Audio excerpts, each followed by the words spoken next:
all this stuff. We'll have Mother's Day and Father's Day in there as well. We'll talk to the mamas and the papas. And as we approach this series, it'll all be from a biblical perspective as we tackle these important subjects. Because here's the deal, and I don't think I have to convince you of this. I feel like you're right there with me. One, if not the greatest need in our society today is the building of the family according to God's design. Not culture, not social media, no, none of that. God has a design for family, for marriage, for parenting, and it's when we drift from His design that things begin to break down and ultimately fall apart. So what we're going to do is we're going to see what God has to say on these important issues over the next several weeks. And now maybe you're here this morning, maybe you just came back from that service right now, and you're kind of pushing back a little bit. You're like, okay, well, why would you, from the pulpit, why would you take the next several weeks to unpack some of these topics? And my reply to you would be simply just look around. Look at our world today. Our culture today. We are more stressed, we are more anxious, we are more depressed than we have ever been before. Just some stats for you, not to dive into the weeds right here, but just to kind of let you see the importance of this. Since 2010, across the board, anxiety is up 134%. That's a 134 right there. 134%. Depression up 106%. ADHD up 72%. The CDC says that 42% of high schoolers, I got a high schooler in the house, 42% of high schoolers report feeling constant feelings of sadness or hopelessness. 43% of U.S. adults report unhealthy levels of stress and anxiety. Can we all agree that something is off in our society? Yes. Now listen, there are several important reasons and factors for this that we can talk about, that we can unpack. I don't have time to unpack all that here in the time that we have, but let me just kind of give you three to get the ball rolling this morning in this series right here. Three factors that are at play that we just kind of need to process when it comes to our levels of stress and anxiety. Listen, it should not surprise you that stress and anxiety levels are high, considering the following three things. Number one is this, that we now live in what we call a digital age. That you and I, we were not designed for constant input. For most of human history, life had natural limits and natural rhythms. I mean, for example, work ended when the sun went down. Communication wasn't instant. News traveled slowly. Now what happens, your brain is processing text, emails, notification, news all day, every day on this little contraption right here, are we not? And as a result of that, stress and anxiety increase. So we live in a digital age. Second thing I would say is this, it should not surprise us that stress and anxiety is high because of the rise of social media over the past 12 years. We live in a social media culture, constantly comparing ourselves to other people on Facebook, Instagram, Twitter, whatever it is that you use for social media. And on social media, I hope you know this right here, when it comes to social media, you don't see real life. You see a highlight reel. You see best moments. You see filtered images. They took 20 pictures to get that one just right, and that's the one they post online, right? And so what happens is you compare your behind-the-scenes messy life to everyone else's highlight reel, which leads to comparison, insecurity, anxiety. And when you play the comparison game, guess what? Nobody wins. You don't win. You're left feeling insecure and anxious. And so we've seen the rise of social media. We've seen the digital age. Finally, number three, I tell you this, that childhood has changed. How we raise our children has changed. You see, we've gone from, let me phrase it like this, we've gone from a play-based childhood. A play-based childhood, which has been normal since the beginning of time, shifted in about 2010, and now instead of a play-based childhood, we have what I like to call a lead-based childhood. You see, I remember growing up in the 1900s. Come on, baby. Yes, absolutely. Everything was better in the 80s, right? I remember growing up, and when I was a kid, guess what? We would actually go outside. And we would play outside. Mama said that, hey, when you see the street lamps come on, that's when you come home, right? Anybody remember that? The street lamps? Yeah, absolutely. I'd have my big wheel, when I got a little older, my BMX bike, I had my slip and slide, had my BB gun. We would actually shoot each other with a BB gun back then. Anybody else? Yeah, absolutely. Now they call social services on you, right? Yeah. We just shoot each other with BB guns. Anybody remember long darts? Long darts, anybody? Absolutely. You got that metal end on the dart right there, and you're throwing it at a target. What could go wrong, right? It was amazing. But we spent time outside. We spent time exploring. We would actually talk to people face to face. Right? We wouldn't be behind the screen. Now what do we have? We have screens instead of fields. We have scrolling instead of exploring. And absolutely, was there risk in this play-based childhood? Absolutely. I ate my fair share of lead-based paint, right? I did. I explained something, I don't know.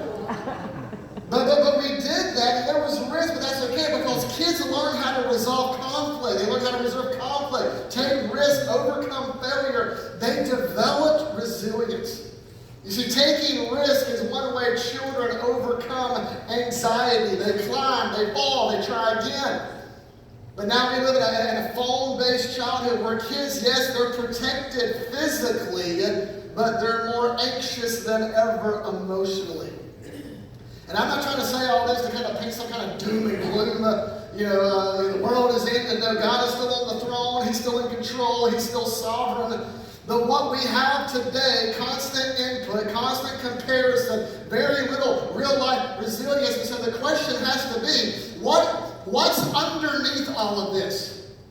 I mean, so that's culturally, but why are we more anxious? Why are we more stressed, more disconnected than ever? And what we're going to look at today, if you've got a Bible, and I hope that you do, go ahead and open it up. We'll turn it on. Meet me in 1 John chapter 4.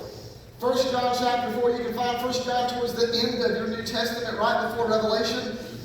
In this, John the Apostle, who wrote 1 John, you didn't see that one coming, did you? John the Apostle, the one that Jesus loved, he would tell us that it's not just a cultural issue. No, it's much more than that. It's a spiritual issue. That we are more connected. Yes, we're more connected than ever digitally, but we're more disconnected than ever from the very thing we need the most. Real love, real identity, real security. And that is only found in Jesus Christ. Amen. And when you disconnect from God's love, when you disconnect from the vine, everything else in your life starts to break down, especially when it comes to relationships. If you're not rooted in God's love for you, you will spend your life trying to find it in places that you were never designed, to give it. So big idea today, if you're a note taker, I would encourage you to write this down. It's this, it's what we're going to unpack today. If you're not rooted in God's love, if you're not grounded in God's love, if you're not secure in God's love, if you're not finding your identity in God's love, we just sang about it. I am who you say I am. I'm chosen. I'm not forsaken. I'm your child. When the sun sets free, is free. If I'm not rooted in that first and foremost, I will struggle in every other relationship in my life. It starts with you being rooted in the Lord and in His love for you. You have to be walking with the Lord.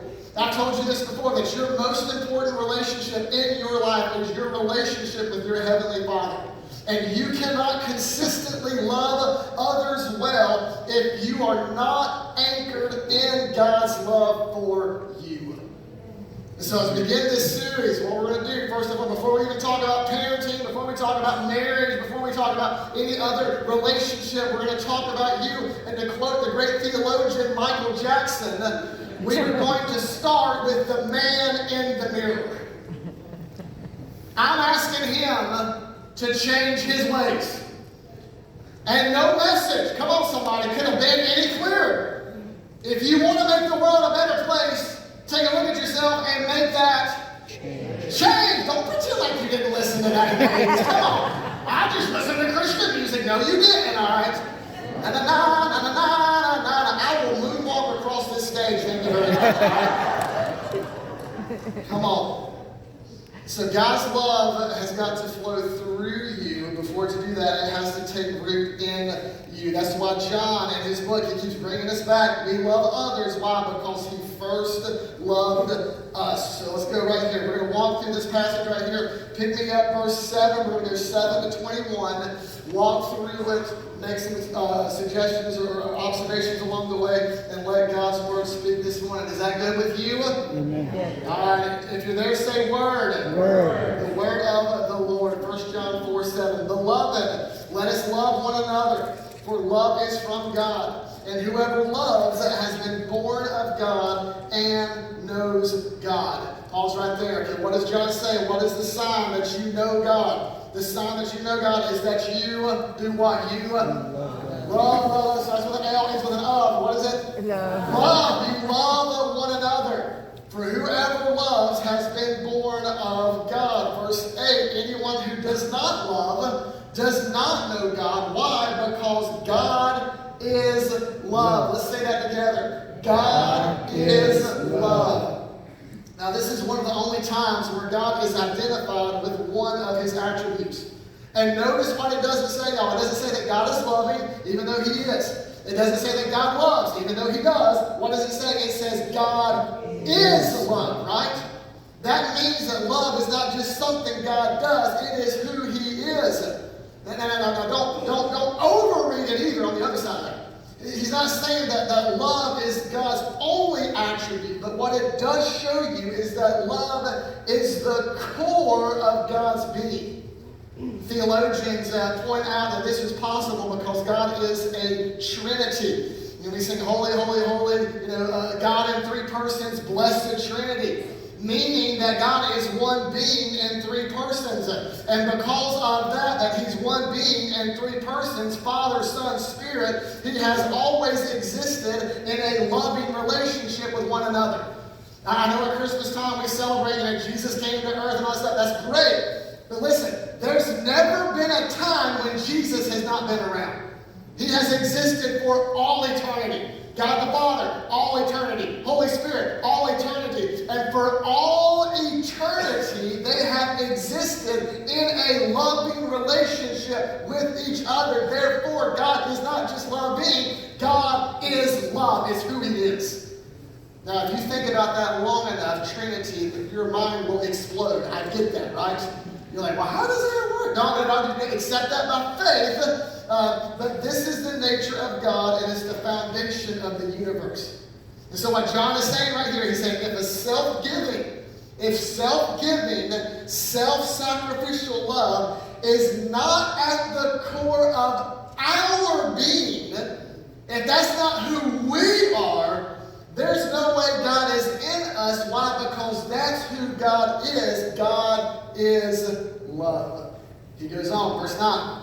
In this, the love of God was made manifest among us, that what did God do? God sent his only Son into the world so that, somebody say, so that we might live through him.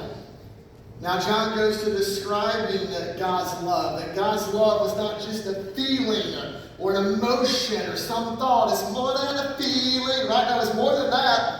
It's translated into an action in which he saved us. What did God do? He sent his only Son, an action defined by grace. So this love was not just, well, it's just a thought. No. Let me demonstrate. Romans 5. God demonstrated his love for us, and that while you and I were knee deep in our sin, what did he do? He sent his Son Jesus to die on a cross for us. He demonstrated that love by an action defined by grace. Verse 10, let's keep going. In this is love. Not, pump the brakes. Not that we have loved God. No. Nothing good in us at all. But that He loved us.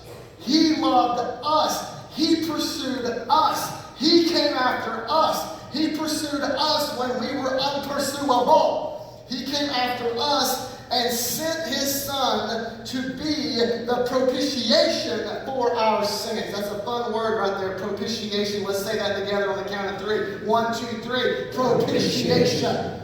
You're like, Stephen, what does that mean? I'm glad you asked. It's amazing. Propitiation means this, is that God's righteous wrath. Now think about His righteous wrath.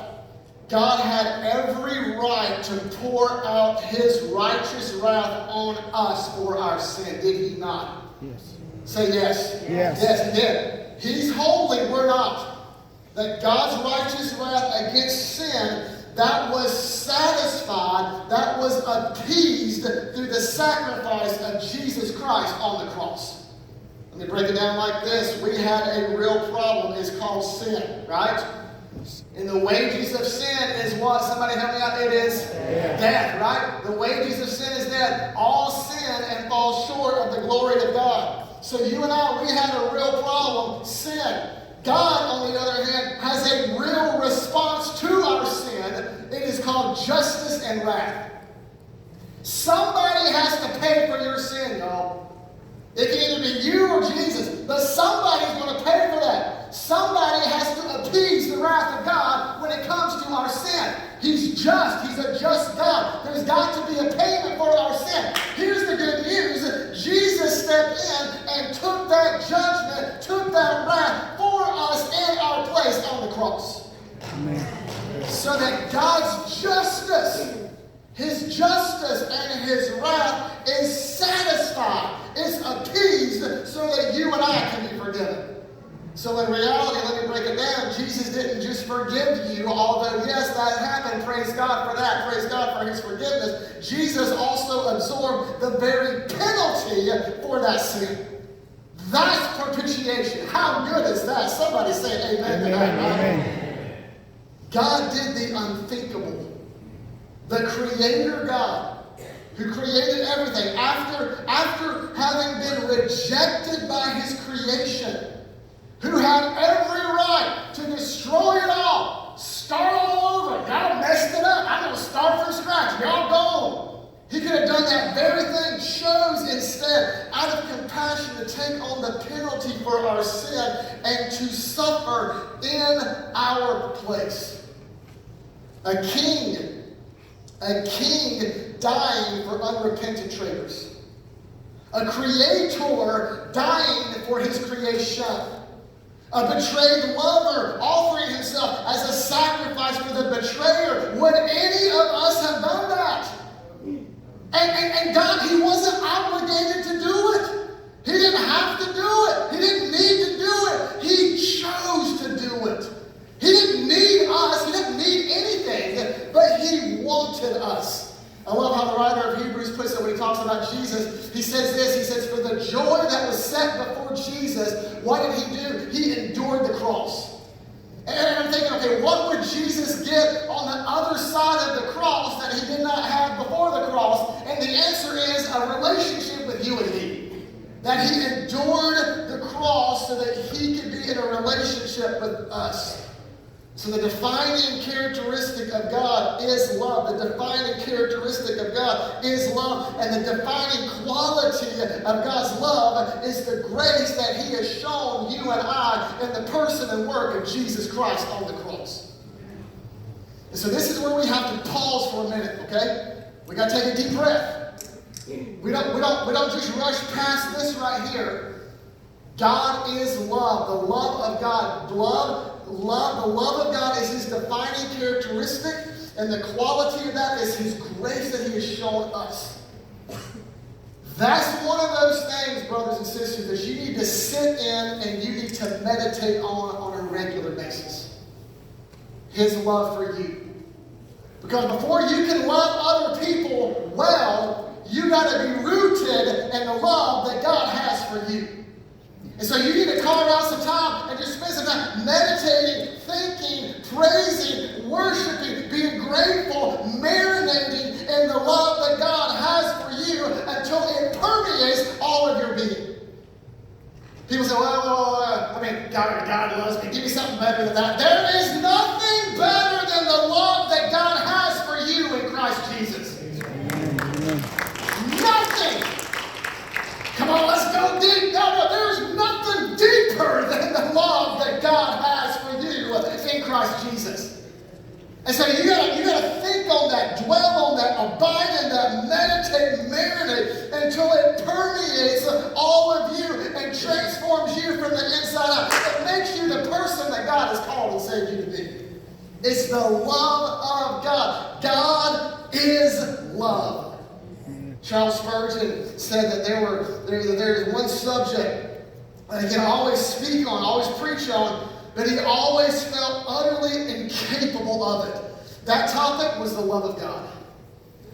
One of the greatest preachers in the world said that the love of God, he said, makes me back up from the platform, utterly ashamed of my poor, feeble words. I can't describe it to you. The love of Christ is the most amazing thing under heaven, if not in all of heaven itself.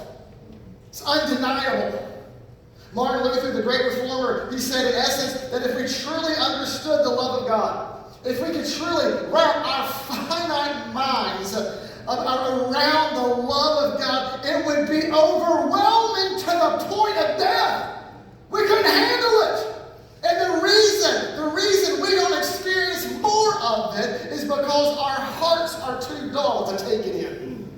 God gave us eyes to see, ears to hear, and a heart to understand. The Apostle Paul prayed that you and I, that we would grasp how wide and long and high and deep the love of God in Christ Jesus is towards us. God is love. Don't just read past it. Don't just brush it off. Don't just go, well, I already know that. I just need to know. Dwell in that. Rest in that. Make your home in that. Root yourself in God's love, because without it, it'll affect every other relationship you have. You will not be able to love others well until you are rooted in his love for you. So what does John say? He keeps on going. Verse 11, let's pick up the pace a little bit. Beloved, if God so loved us, if that is true, and I'm going to throw my cards on the table and say it is, because he loved us, we also ought to love one another. The reason we ought to love one another is because that's what our Creator is like, and he loved us first. If you'll allow me a quick rabbit trail right here, just real quick right here, 2 minutes. This right here, this word ought right here, this is the Achilles heel of atheism or agnosticism or whatever you want to call it. You see, a worldview without God can't provide a reason why we ought to love one another. Most agnostics would say that love is a good thing. Hey, that's a good thing. The Beatles, they said all you need is love. Right? All you need is love. And sometimes atheists and agnostics, they are loving people. And sometimes, shame on us, they act more loving than we believers do. But philosophically, they can't provide an ought for their love. No reason why love is good and right. I mean, for example, if we just all evolved here by purely natural selection or natural process, or if we're just here by random chance, if we're just here randomly, why ought we to love one another? I mean, why not let survival of the fittest rule all of our dealings with one another? Why show grace? Why serve? Why would I ever self-sacrifice for one another at great cost to ourselves? And the believers say, well, no. We ought to love one another because that's the nature of our God in whose image we are formed in. And that's how God has been toward us. So we ought to love others. We love others. Why? Because he first loved us. Verse 12, let's keep rolling. No one has ever seen God. If we love one another, God abides in us, and his love is perfected in us. Not that we love perfectly, or we don't sin anymore, or we do everything right. No, it means that his love reaches its full expression or maturity in our lives. You see, the love of God is not to stop with us. The love of God is to flow through us. God's love is not a reservoir that just stops right here. No, God's love is a river that flows through us as we love other people in the name of Jesus. And John said, hey, when that happens, when you don't just stop right here, well, God, thank you for my grace, thank you for mercy, thank you for loving me, but I hate you. No, that's not it. When that love flows through me, and I'm able to love other people, John's like, that's when you're getting it right. That's when God's love is perfected. That's when it's complete. That's the whole point. Not to keep God's love for yourself, but to share it with other people and to love other people. He says, since no one can see God directly, people experience Him through the way we love one another. Verse 13, let's keep reading. By this we know that we abide in Him and He in us. We know that we abide in Him because He has given us His Spirit. John says that we know God. Why? Because His Spirit lives in us. Well, how do we know God's Spirit lives in us? Unfortunately, there's no spirit reader or spirit meter. We don't have Yoda saying, the force is strong and this one. We don't have that. So how do we know? Well, we keep reading the Bible. Verse 14. John tells us, and we have seen and testified that the Father has sent His Son to be the Savior of the world. Verse 15. Whoever confesses, somebody say confesses. Confesses that Jesus is the Son of God. Watch this. God abides in Him and He in God. You confess that Jesus is the Son of God. John says you confess that. What happens? God abides in Him and He in God. Now, I don't want you to miss this word confess right here. This is a lot bigger than what we're thinking right here. I think for some of us, that word confess is not just saying a few words. You say a few words, or it's not you just repeating a prayer, a random prayer. It's not you thinking, well, yeah, that sounds right to me. I guess I'll go with that. No. Confess means this. Confess means to openly agree with, to declare allegiance to, and to stake your life on. I want to say it again for the people in the back. Here's what confess means. It means that you openly agree with. I agree with the statement that Jesus is the Son of God. I'm declaring allegiance to. My allegiance is not to me. I'm not in charge of my life anymore. Jesus has complete authority over my life. He's in charge, I'm not. He's the boss, I'm not. He calls the shot, I don't. I do what He tells me to do. Allegiance right here. And to stake my life on.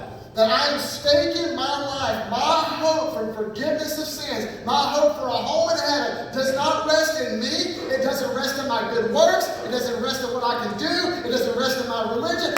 My home in heaven, the stake of my life is on Jesus Christ, the Son of God, and Him alone. Amen. That's what it means to confess. And so when John says right here, you confess that Jesus is the Son of God, this is not casual agreement. Well, I guess so. Nothing better coming along. No. This is not you just saying, well, I think so. No. When you confess, this is a life-defining confession. My allegiance, my life, my agreement is with Jesus Christ. It's got a little Romans 10:9 flavor to it, doesn't it?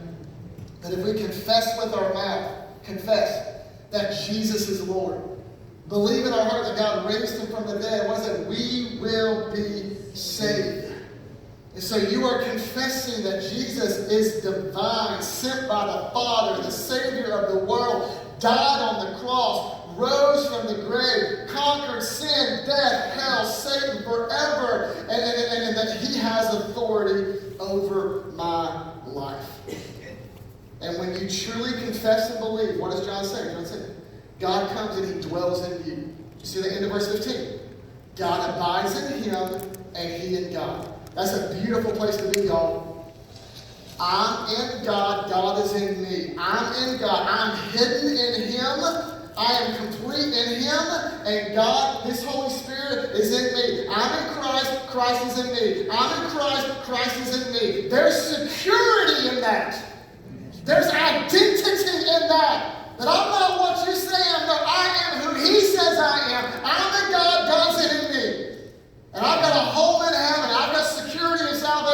And I don't have to, listen, I want you to like me, but I don't need you to like me. Why? Because God loves me. Thank you very much. Yes. And that's the end of the story right there. Security, identity. Because again, at the end of the day, you can't love others unless you're rooted in God's love. And how are you rooted? Through a real personal relationship with Jesus. Keep reading, verse 16. Oh, we got to hurry. All right, 16. All right. So we have come to know and to believe the love of God has for us. God is love. Whoever abides in love abides in God, and God abides in him. Skip down to verse 19. We love. Why do we love? Because he first loved us. Period. Most people think, well, if I love God, and if I really try really hard, maybe God will love me. Or if I clean my life up a little bit, maybe God will love me. John says you got it wrong. You love. Why? Because he already loved you. And God's love for you is not a response to your love for him. Your love for him is a response of his love for you. I'm preaching really good right now, y'all. Your response, your love for him is in response to his love for you, that he loved you first, that he loved you when you were unlovable. He pursued you when you were unpursuable. When you were knee deep in your sin, he demonstrated his love for you and sent his son Jesus to die on the cross for you. 2021, let's finish it up. If anyone says, I love God, hates his brother, he's a liar. Liar, liar, pants on fire, right? For he who does not love his brother whom he's seen, he can't love God whom he's not seen. Makes sense, right? Verse 21, and this commandment we have from him, whoever loves God must also love his brother. And if God's love is going to flow through you to others, it first has to take root in you. Because listen, at the end of the day, you cannot consistently love others well if you're not anchored first and foremost in God's love for you. That's why John keeps bringing us back right here. We love because he first loved us. That's not a theological statement. It has real implications for your life. It shapes how you see yourself, how you handle hard seasons, and how you trust God with your future. So let me break it down. 3 takeaways real quick. 3 takeaways. I'll do these in 3 minutes. Number 1 is this. Write this down. Because God loved you first, number 1, your life matters and has meaning. Your life matters and is meaningful. Listen, at the end of the day, if God sent his only son for you, if Jesus Christ went to the cross for you, then your life is not an accident. You are not random. You are not insignificant. You are not disposable. The value of something is determined by the price someone is willing to pay for that. And God gave his one and only son for you. And so your life matters.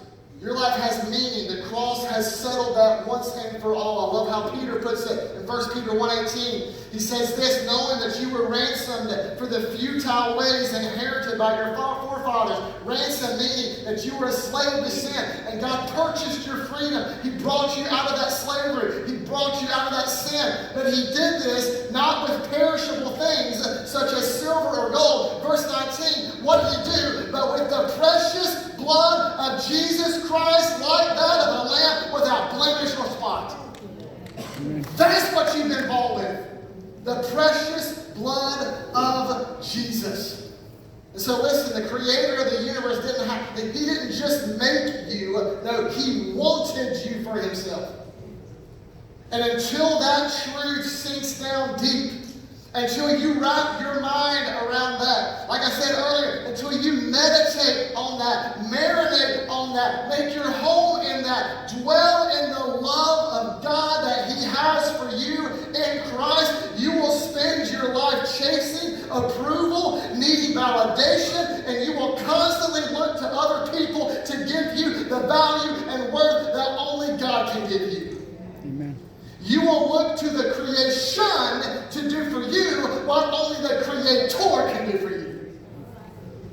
As Augustine once said, our hearts will always be restless until they find their rest in him.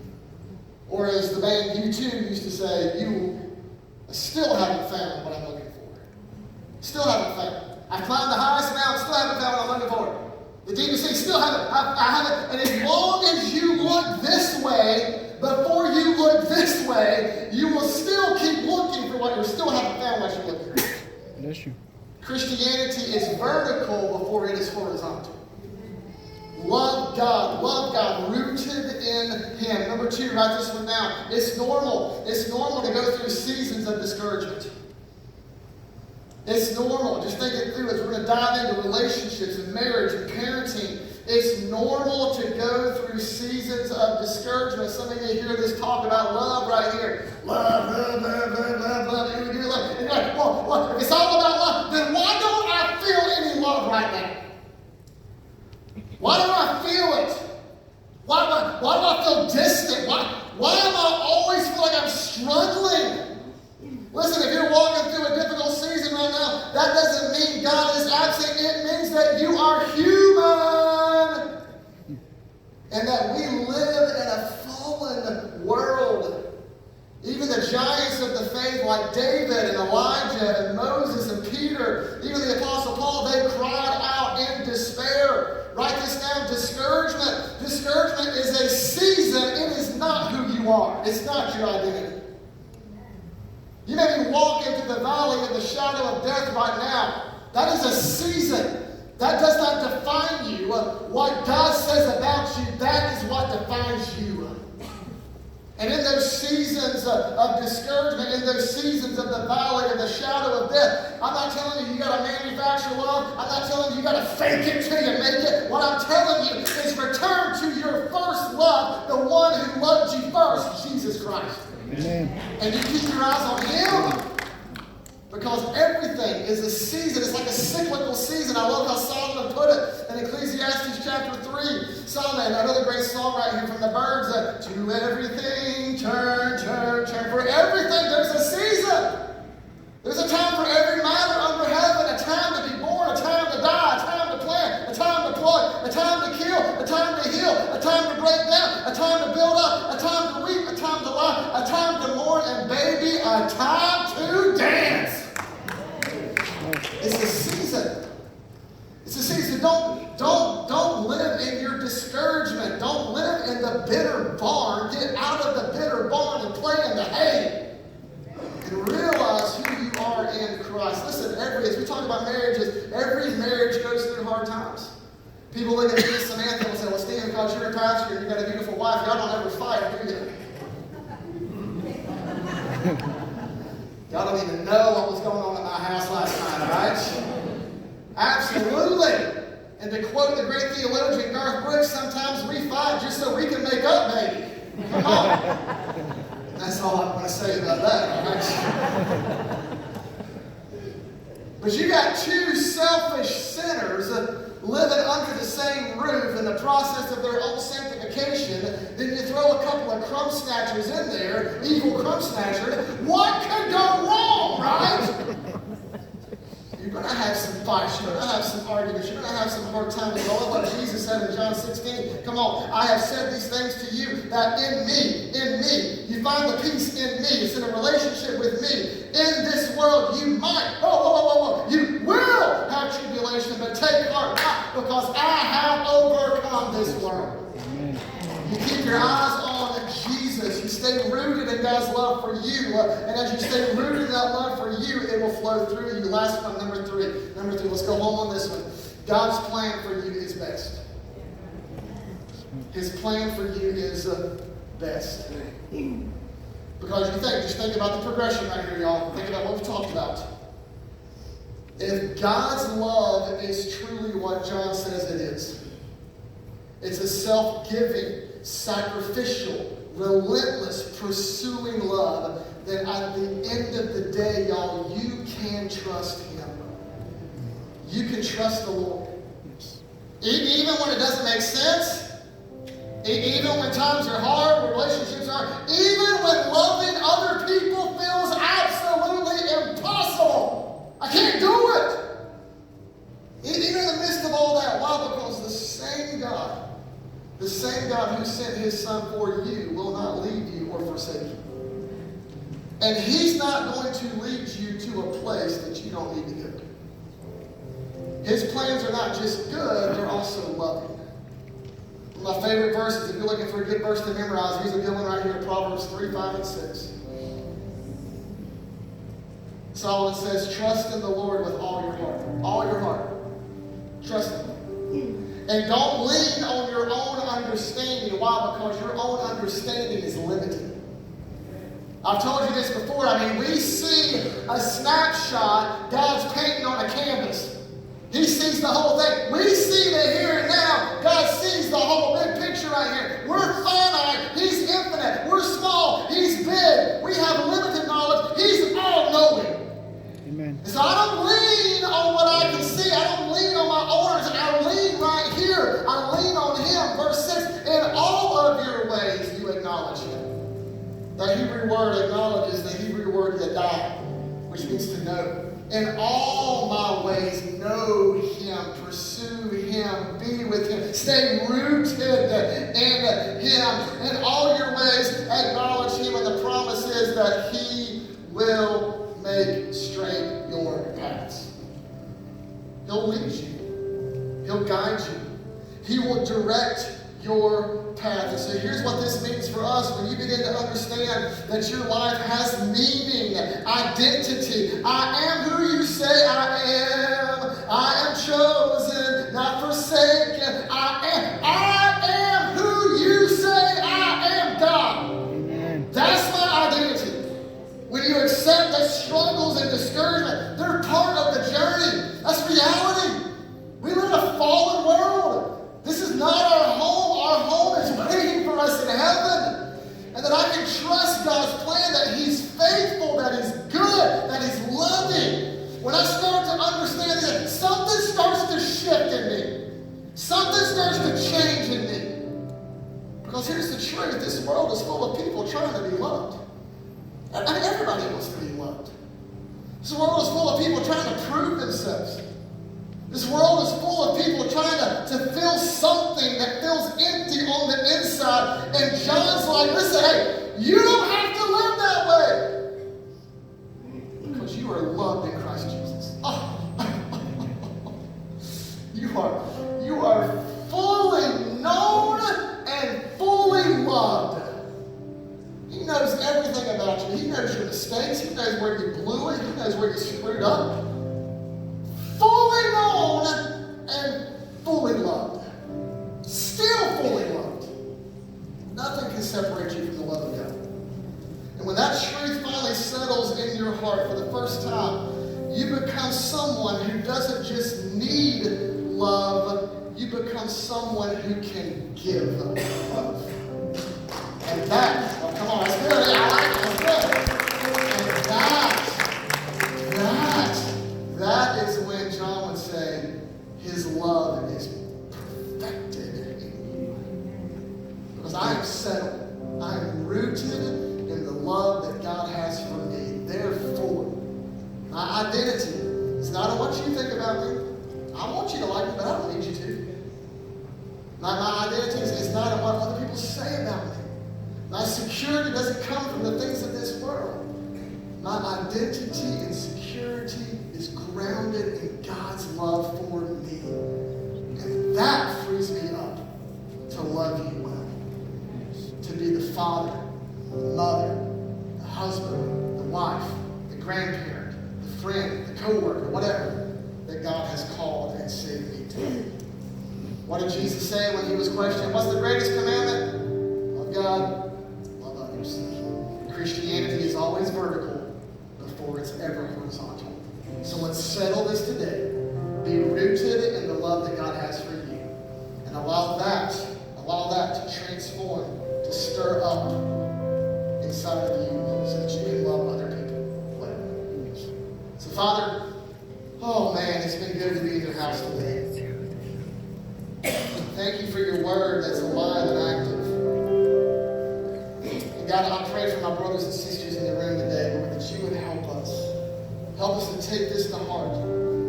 To look to you.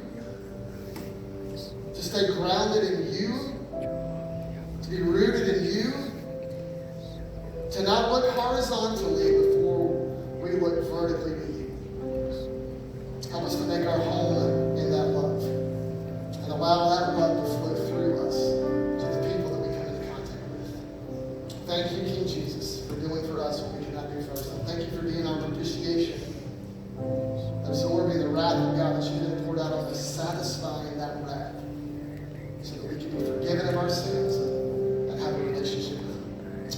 you, Jesus. It's in your name that we pray and believe. And everyone said, Amen. God bless you. Thank you for being here. We'll see you next week.